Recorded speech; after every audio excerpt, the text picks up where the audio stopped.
sociable people do things differently. They act differently, talk differently, go to parties differently, make plans differently. And I know because I've been both. I've had a 4-year transformation being the very shy, insecure girl who would go into every room feeling like no one ever wanted to talk to me, to the highly confident person, content creator, student doctor, who literally strikes up conversation with strangers every single day. I used to ask myself things like, why does no one ever want to talk to me? Why do people ignore me in group situations? Why do people never ask about me when I ask about them? 4 years ago, I lived in a social anxiety bubble, scared to step out and be my true self. Now I feel like I'm my true self like all the time, like no one can stop me. Along the way, I've learned a few things that highly sociable and confident people do differently, and I'm going to share every single one of them in this video.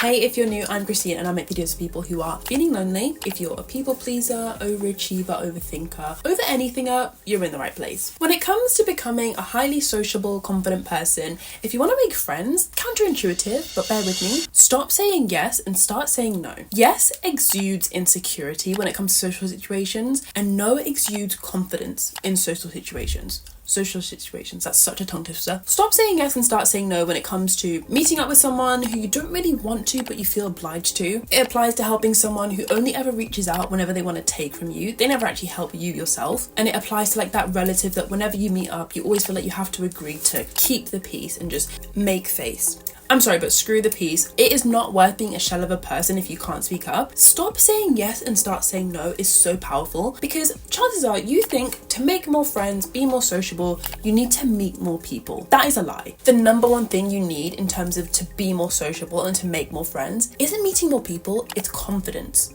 You can be an insecure person and meet 20 new people in 20 days. Or you can be a confident person and meet 5 people in 5 days. Trust me, as someone who's been both of those people, you can be the confident person and make more meaningful connections with 5 people because you're just so much more willing to go there, to say things, to be counterintuitive and to stop saying yes and start saying no. You're more confident in the situation. You're more confident being yourself, saying things and opening up, being vulnerable, sharing a funny story, saying something that's controversial, you're not sure if they'll agree with you, saying a joke that could be offensive, it could be stepping it too far, but you're just confident, versus the insecure person who is probably gonna, first of all, they're gonna be scared to say hi.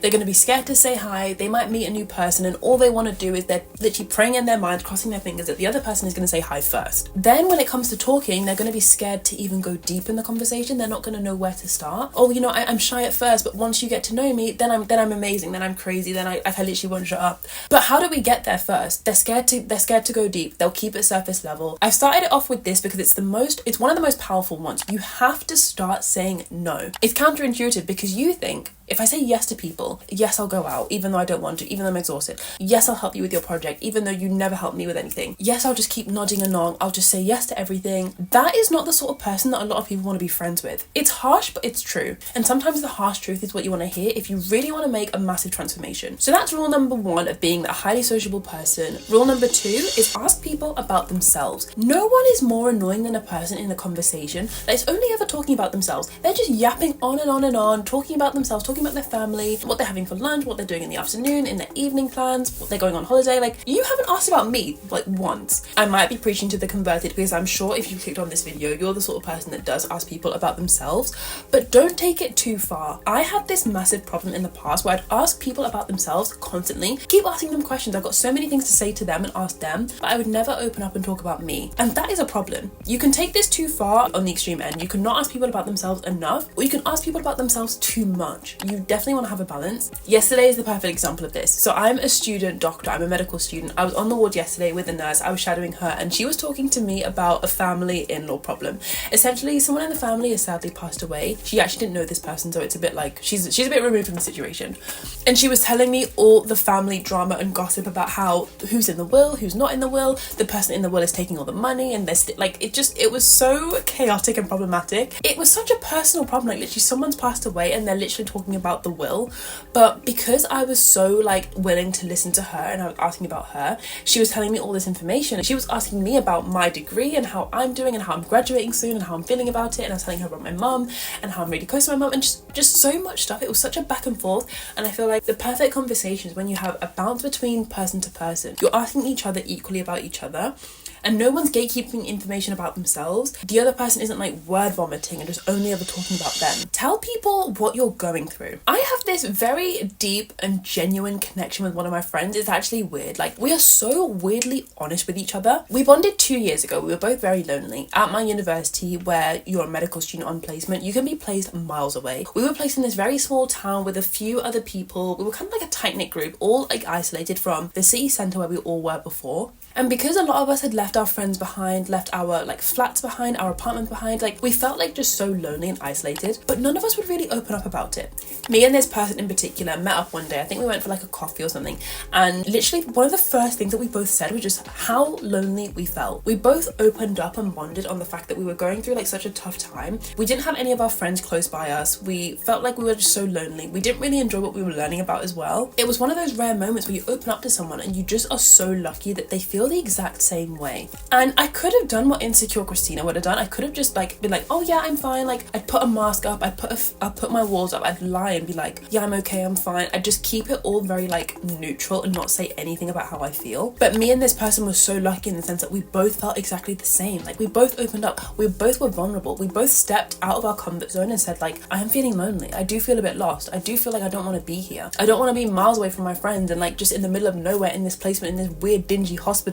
Like, we both opened up and we both felt the same. And what's crazy about this friendship is I don't even see this person that often. I probably see them like once every like 2 months, yet our bond is so deep. And like, if I met up with this person tomorrow, I know we would both be like so equally connected, and like we would both like resonate with each other. We'd both like pick up where we left off because our connection is just so deep. If you want to go from being the insecure person that has lots of surface level friendship and acquaintances to the person who has maybe a good few friends and just people just like know you and they get you, and no matter if you see this person once a year, once every 2 months, you just are connected and you guys will pick up where you left off. You have to start opening up and telling people what you're going through. I know it's scary because I've been there. I've been that person that's scared to talk about how I feel. I've been the person that's scared to talk about my mental health. But if you want those deep friendships and those deep connections, you just have to go there.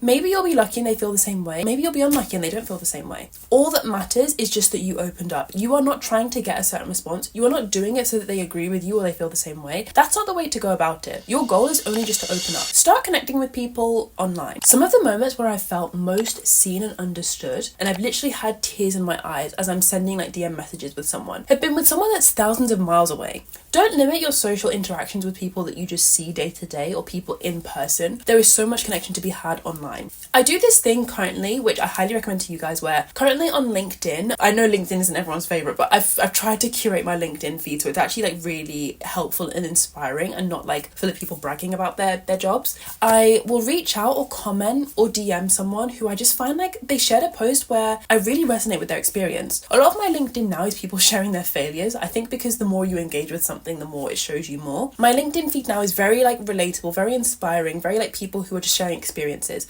And what I've started doing is I'll just send a DM to someone being like, hi, I saw your post, I really resonate with what you said, I feel like no one ever talks about this, like I'm so glad I've seen your profile. And I do not expect anything. I'm not trying to get anything from it. Like, my goal is just to send the DM and just spread a little bit of positivity to say that like this post that you've shared, oh my god, thank you for sharing it. And I have been blown away by the amount of times that someone, like the person has replied saying like oh my god, like I literally had a really long in-depth conversation with someone the other day where they were sending like paragraphs and paragraphs about their experiences and we were just going back and forth. I was literally sending voice notes to a woman that I followed for months. I've loved her content for months.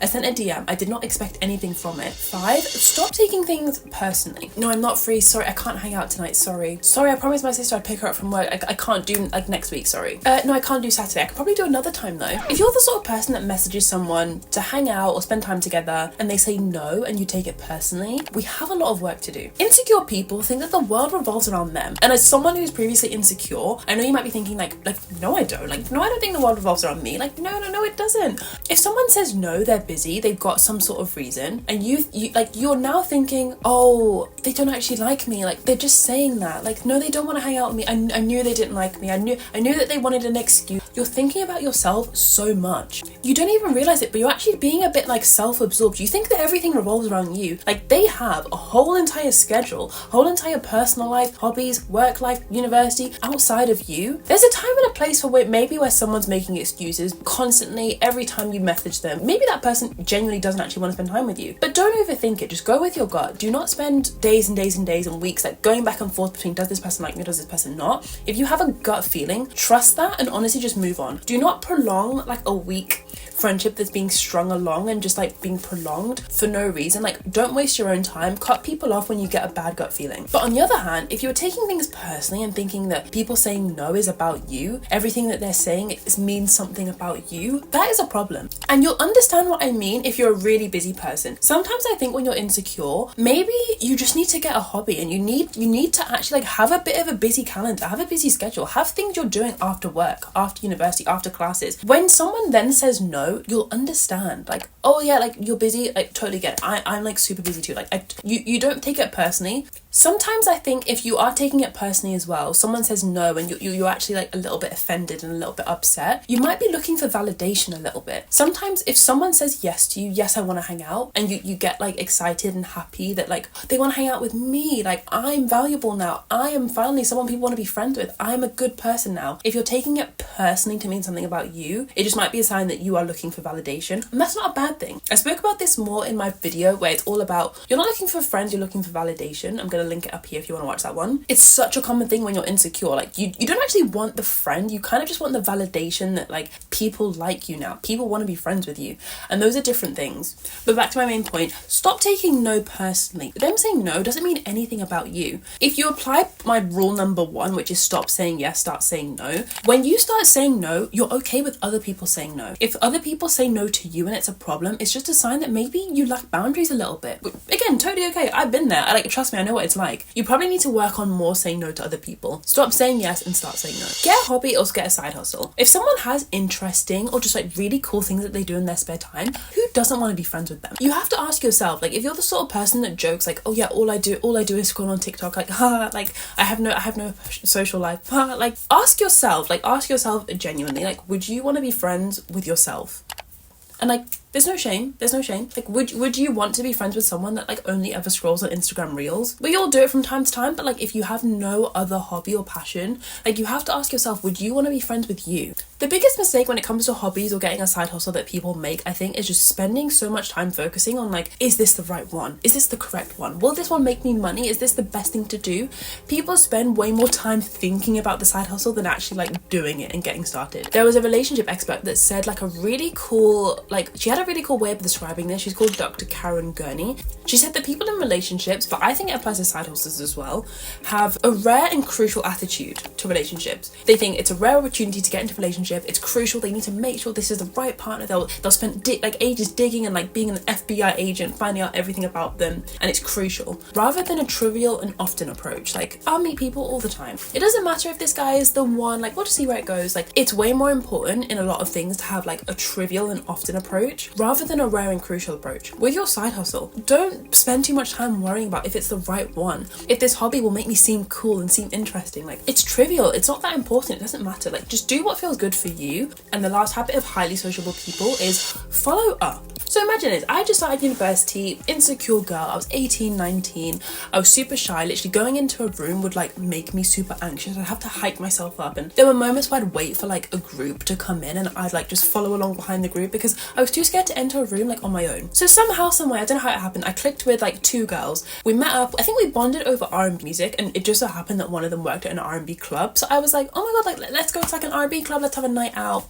We had a night out, we went out, I think we had a good time. It was cool, it was fun. I can't remember because it was so many years ago, but I think we kind of like, we had a good time, it was fine. And I didn't follow up. I didn't message them. They didn't message me. I didn't hear back from them. And then nothing happened. Like literally nothing happened. It was so weird that we actually had like quite a long night together. We got ready, did our hair and makeup. We were out, like I was in her dorm room. I was bonding with her other friend. It was the 3 of us. We all got along. We were talking about heels. Like, you should wear that dress. You should, like, do you know what I mean? Like I spent a solid 6 hours with these girls and we bonded over like our love of music. We had a good night out, but I never met up with them again. And it's all because I didn't follow up. They didn't follow up also, so I can't blame it all on myself. There's an element of like, it goes 2 ways. Don't leave things up to chance. If you click with someone and you have a good time, don't leave it up to chance that like, I'll message them or something will happen. Like, I'm just gonna leave it. Like, if you really want to see them again, you have to follow up. A friendship is only as good as your ability to follow up. If you don't follow up, you can't make friends. Following up can look like a simple text, like, oh hey, like I had a really good time, I'd love to meet up again, like, are you free Saturday? Following up can look like just replying to their story. Nothing too intense, don't overthink it, it's trivial, it's often, just send a message. Following up can be like when you see them again in real life, like saying hi, and I don't mean like hi from a distance,